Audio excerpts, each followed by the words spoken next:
Alright, isang Happy New Year sa ating lahat at sana naman ay maging prosperous at maunlad tayo sa darating pa na taon. At sa pagkakataong ito ay wala po muna tayong update dito sa NECR project, no? At ngayon sa video natin ito, ibibigay ko lang sa inyo ang recap or babalikan natin kung ano ba yung mga naiiwan natin na mga progress dito sa may NECR ngayong taong 2023. Alam naman natin na makikita talaga natin yung progress ng project na ito, na kahit man medyo yung ibang bahagi ay medyo hindi gaano ka-progressive, pero mayroon tayong makikitang mga pagbabago. So ito ang ibibigay natin ngayon, ang balikan tanaw natin yung pinakahuling nakuna natin sa project na ito. Dito lalong-lalo na dito sa may phase 2. Itong Malolos Clark Railway Project na nagsisimula sa may bahagi ng Malolos hanggang sa may bahagi ng Clark.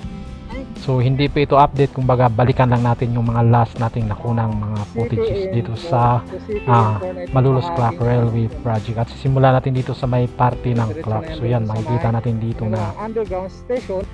so nag-umpisa na silang mag-casting doon sa may cantilever bridge na tatawid ng ECTEX or sa may expressway dito sa may bahagi ng Clark, no?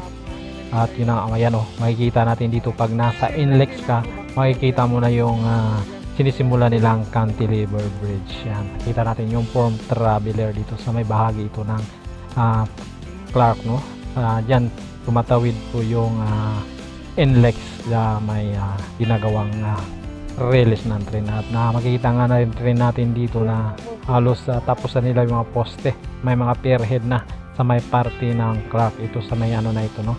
CPN 3. Ito po yung contractor dito ay ang Italian Thai Development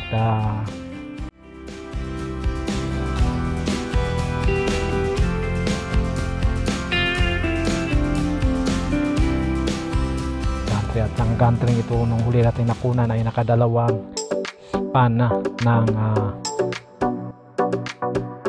viaduct. At dito makikita din natin yung isang span ng viaduct na ginawa nilang cast in situ. So ito sa direksyon na po ito papunta ng gagawing Clark Station sa may malapit ng SM. At dito sa kung saan itatayo itong Clark Station, mayroon na rin silang ikatlong span ng viaduct, ang kasalukuyang ginagawa nila nung nakuna natin ang bahaging ito. At ulitin ko, no, ito ay hindi update, kumbaga i-recap lang natin yung mga maiiwan natin na progress dito sa may NECR project, lalong-lalo na dito sa may Malolos Clark Railway Project or phase 2. At ngayon dito ito naman yung sa may Angeles, kung saan itayo yung Angeles Station, at makikita natin na nakadalawang span na rin sila. At ito ay sa may CPN 3 pa rin ito, no?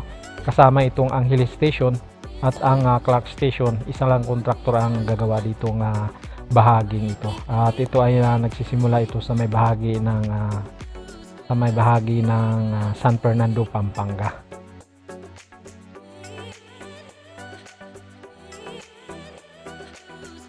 So ngayon ito na yung sa may papuntang south sa may Angeles Station, at hanggang diyan pa lang yung may construction, no?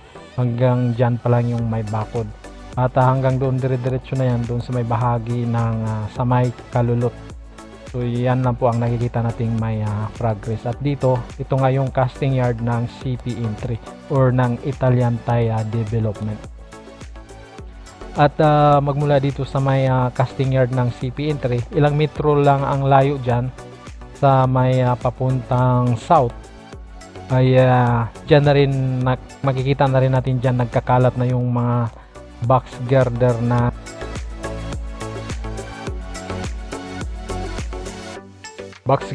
ng CPN 2 or ng contract package number 2, no? So dito makikita na natin dito yan na nakakalat na yung mga box girder nila dito.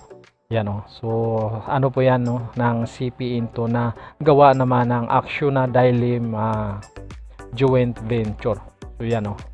So dito umabot na yung kanilang mga box girder dito. At mayroon na rin silang natapos ito na pangilan-ilan ng poste, no? Dahil puno na nga yung kanilang casting yard, kaya kinakalat na nila yung mga natatapos nilang mga segment box girder. So ito sa may bahagi po ito ng Barangay Kalulot, San Fernando, Pampanga. dahil itong sa CP into ay hanggang dito ito sa may bahaging ito at hanggang doon naman sa may parte ng Minaling. Yan po ang kahabaan ng CP into at isang istasyon sa may San Fernando station, sila ang gumagawa doon. At ngayon ito dito naman to sa kanilang casting yard. So magmula doon sa may Kalulot hanggang dito ilang metro din ang layo. Dito naman tayo ngayon dito sa kanilang casting yard. At dito sa kanilang casting yard ay matagal na natin nakita itong na may natapos na silang mga poste, no? At makita nga natin na binubuo na nila yung ikalawang gantry nila. Pinagtaklob-taklob na nila yung main beam. Kung makita natin dito, ayan o, ang tataas yan. Ang lalaki ng gantry na yan pag nasa malapit ka. So yan o, dugtong-dugtong na nila yung main beam para sa ikalawang gantry ng CP-2. So magmula dito papuntang south ay wala pang construction, no? Wala pa tayong namaritis na construction. Mula dito sa kanilang casting yard papunta na doon sa may bahagi ng San Fernando Station. So yan o. So yan po yung sa kanilang casting yard na napuno na nga ng mga box girder. At dito ngayon, so dito na itong bahagi na ito sa may malapit na ito sa may San Fernando Station. At ilang metro lang dito magmula doon sa may Sindalan sa kanilang casting yard. So dito na nagkakaroon ulit ng panibagong construction o mga bakod. Ito na sa ilang metro na lang din ang layo dito sa may San Fernando Station. So dito muli mula doon sa Sindalan na casting yard at dito muling bahagi ito nagkakaroon ng paggalaw construction nitong CP-2 dito sa may San Fernando Station. At ito na nga yung area kung saan itatayo ang San Fernando Station at makikita natin na mayroon na silang dalawang tower crane at may mga poste na rin at kasalukuyang ongoing yung pagbuo nila dito ng mga poste. At dito na nga sana ay natapos na nila yung isang portal column dito at sinisimula na rin nilang gagawin yung pangalawang portal column. At hanggang dyan sa may bago tumawid dyan sa may Capitol Boulevard ay wala pang poste dyan. Mula doon sa may San Fernando Station ilang ilang metro din ang layo, nagkakaroon naman yan ng mga poste uli dito naman sa bahagi ng sa may San Pedro. So sa may barangay San Pedro ko to dyan makita natin mga poste na yan. At magmula din dyan nakailang poste din silang natatapos dyan, no? So pagkatapos naman ng ilang poste ay nagibakante na naman yan, papasok naman yan dito sa may bahagi ng Santo Tomas. At yun na nga, dahil ditong parte na to sa may Santo Tomas, dito sila nagsisimula ng kauna-unahan nilang natatapos na bayadak. So nakailang span na rin sila dyan sa may kahabaan ng Santo Tomas kung saan din naka-location ng Old Santo Tomas PNR station, no? So yun, at yun na, natapos na nga yung buong kahabaan na dyan, yung buong poste na nailagay nila dyan ay nailagyan na rin nila ng mga bayadak. At pagkatapos dyan ay nalaktan na naman dahil nagiging bakante na naman dahil wala pa silang nailagay ng mga poste, no? At yan dito at dito mayroon din silang nilalagay dito na mga substation. Kung napapansin natin sa bawat mga area mayroon tayong makikitang ganyan tagdalawang parang dalawang building yan, dalawang structure, dalawang anong tawag dyan, no? Para sa substation, battery post at mga generator, genset, mga electrical equipment.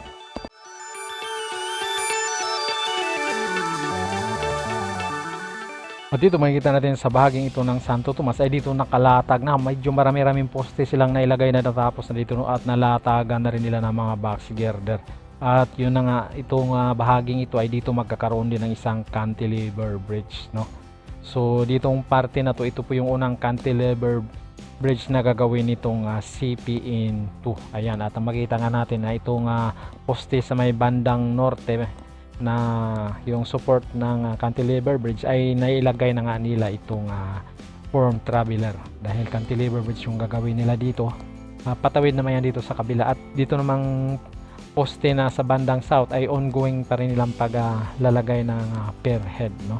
So at makikita natin dito yan, no? So yan po yung poste sa may south side nitong gagawing cantilever bridge. At dito makikita nga natin na nandito na rin yung iba pang mga box girder nila dito sa may bahagi ito ng Santo Tomas, no? Kumbaga papasok na ito sa may parte ng Minalin, kung saan magtatapos itong CP-IN2 ng Malolos Clark Railway Project. At makikita nga natin dito na tuloy-tuloy yung gawa nila ng mga poste dito, no? So yung iba may perhead na, yung iba ay wala pa. At yun na, yung parting ito ay yun na nga, mayroon na silang nailagay na mga pile cap. At itong kasunod na papunta na doon sa may ilog ay maglalagay pa lang, nasa pile cap works pa lang sila dito. Yan, kita pa natin yung mga board pile nga nakabaon ditong parte na ito. At makita natin sa unahan na connected na itong dito, no, yung construction access ng CP-IN1 at ng CP-IN2. At dito makita nga natin yung pagtawid ng ilog dito, no, yung ginagawa nila dito. May culvert sila, no, ikalawang culvert nitong CP-IN2. At yan sa unahan makita natin yung construction ng CP-IN1. At dito ngayon ay ito naman yung sa may bahagi ng CP-IN1 na nanggagaling naman ito ng bahagi ng Malolos, no, sa may area ng Malolos at hanggang dito. Ito po yung sa may CP-IN1 nagawa naman ng Hyundai Megawide dong joint venture. Yan. So dito ito yung medyo may mahaba-haba ng nagawang viaduct doon sa may parte ng Malolos at sa parte ng Apalit, San Vicente at dito sa may bahagi ng Minalin. At dito makita nga natin dito na ongoing yung paggawa nila ng mga poste. At itong parte na to ay tapos na ang mga poste dito, no. At itong naalala no, itong parte na to, ito po yung nilalamo ng tubig to, yung bahaging ito ng alignment nitong in-ECR. At yan nga makikita natin na nandito na yung ikalawang gantry nila na si Hiraya. So nandito na siya, no. Nakailang span na rin ang natatapos nila. Kung hindi ako nagkamali, nasa mga 14 o 13 na span na itong natatapos nila dito, no. Sa direksyon naman ito papunta ng Santo Tomas. Yan. So ito yung ikalawang gantry ng CP-IN1. Yan, no. Makita natin yung sa logo nila, HMDGB joint venture. So yun, at ito yung natatapos niya na viaduct. At magmula nga dito ay yan sa direksyon na po yan papunta ng San Vicente, Apalit. Diyan nagsisimula itong gantry number 2 at yung bakante naman yan ay yan naman ang tatapusin ng gantry number 1 na si Luwid. So itong si Luwid na gantry number 1 ay yan po yung pinakaunang gantry na nag-ooperate dito sa party ito. Nagmula doon sa may bahagi ng Barangay Sulipan at papunta niyan sa direksyon dito sa may bahagi ito ng Minalin. Ayan, so yan po yung si Luwid. At ito ngayon yan po yung natapos ng viaduct ni Luwid, no. So medyo mahaba-haba na ito, no, dahil ito yung unang parte na nagkakaroon ng viaduct dito sa may CP-IN1. Nagmula ito sa may bahagi ng Sulipan, no. At kung saan ay malapit nga ito, dito rin itatayo yung Apalit Station. At dito rin yung location ng dating PNR train station. Yan. So medyo makikita natin na kakaiba itong istasyon na ginagawa nila dito. Gumagamit sila dito ng mga steel column at makikita nga natin kung ilan na yung mga poste ang natapos nila at mayroon na rin silang mga beam. Siguro yung mga beam na ginagamit nila na nakalagay dyan ay yan na yung pinaka final beam na siguro yun. Kasi mga malalaki yan, malapad. So makita natin dyan hanggang kahabaan ditong ginagawa nilang istasyon. At yan, makikita na naman natin yung dalawang parang bahay dyan, bahay-bahay. So yan po yung palaging makikita natin kahit saan man ang area dito sa kahabaan ng alignment ng in-ECR, palagi tayo makikita ng dalawang magkasama na mga ganyan. Parang mga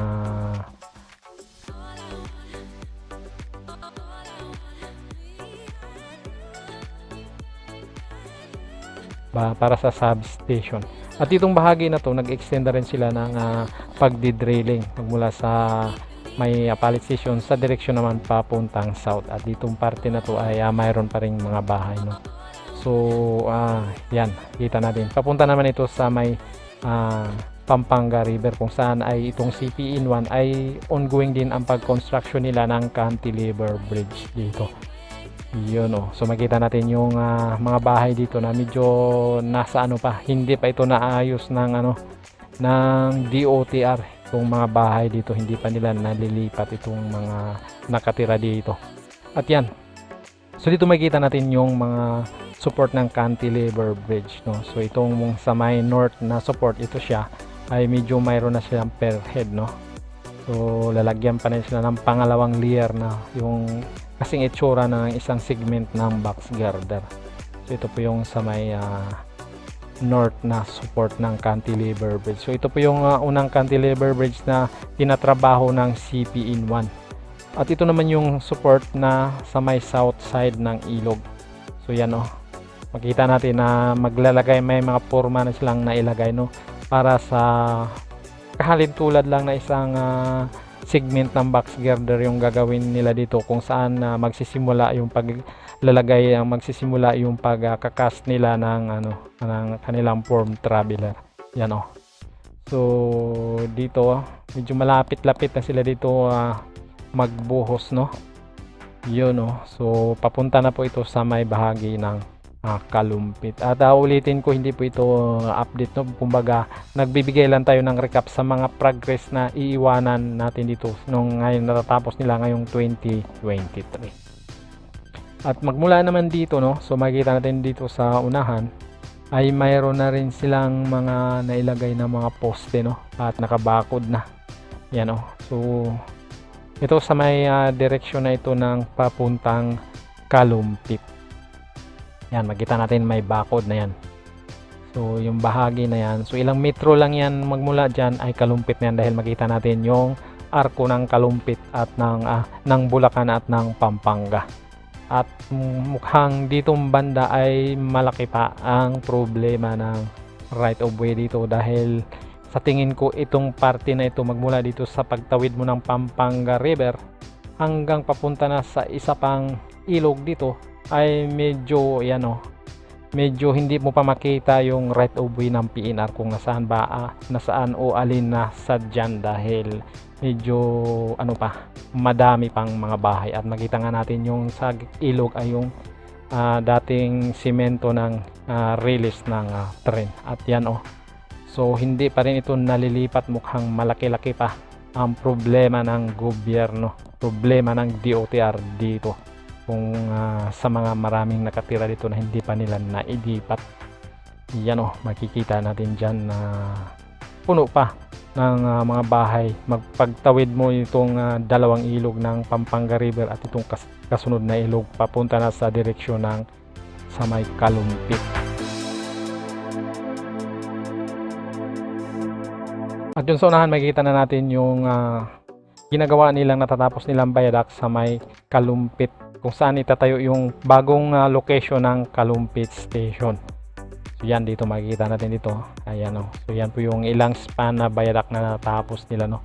At dito rin itatayo yung panibagong Kalumpit Station na 3 palapag.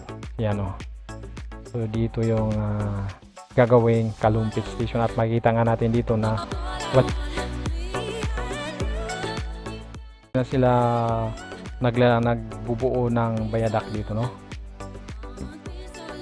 Kumbaga nakapokus sila dito sa may merge area or yung cast in situ nila, kung saan magme-merge itong nagsanga na viaduct at itong sa may main line.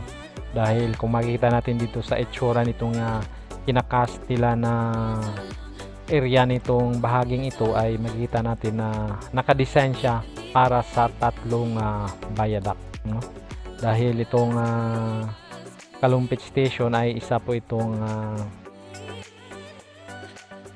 at yung sa gitna yung sa main line, at magkabilang gilid yung sa may commuter line. At dito pagtawid mo nga dito sa may ilog, ito na yung makikita mo. So nakabakod na rin ito, no.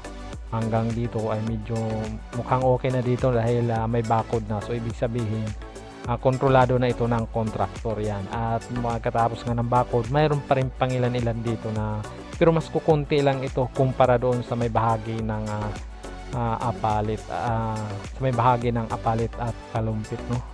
So ito medyo may karamihan din ito. Ayan, oh. So ditong bahagi ito ay mayroon pa rin itong mga nakatira dito na hindi pa naayos ng DOTR. Iyan, oh. So sa direksyon na po ito papunta doon sa may bahagi ng Malolos, kung saan ay nagsisimula naman sila ng paglalagay ng isa pang viaduct, no? Isang pagbubuo nila ng viaduct na doon naman nag-operate yung gantry number 3, yung yellow na gantry. At yan, makikita nga natin yung natatapos na nilang mga viaduct dito. At ditong bahaging ito, meron na nga silang natatapos ng mga poste. So ito po yung dito po sila nagsisimula ng pagtatayo ng viaduct, no? Dito sa may bahagi ng Malolos, no? So yan, makikita natin yung kahabaan ng natatapos nilang viaduct, yung tulay na para sa release. At mayroon na rin silang nailagay dito na mga wall, no? Parapet wall ng ng release, no? Dingding ng release. At yan, makikita natin yung street na natapos nilang viaduct. Papunta na yan sa direksyon ng Malolos Station. So yun. At yung sa may Malolos Station ay sa may na po yan, phase 1. So iba na po yung nag-ano doon. At bago mag Malolos Station, diyan din nagtatapos itong Malolos, diyan din nagsisimula itong Malolos Clark Railway Project or yung CPN1. Yun. At makita natin na buo na nga yung mga poste dyan. So ito lang po yung may pakita natin ngayon. Ito po ay recap lang sa natatapos na sa nagiging project progress nitong NECR ngayong 2023. Maraming salamat at Happy New Year!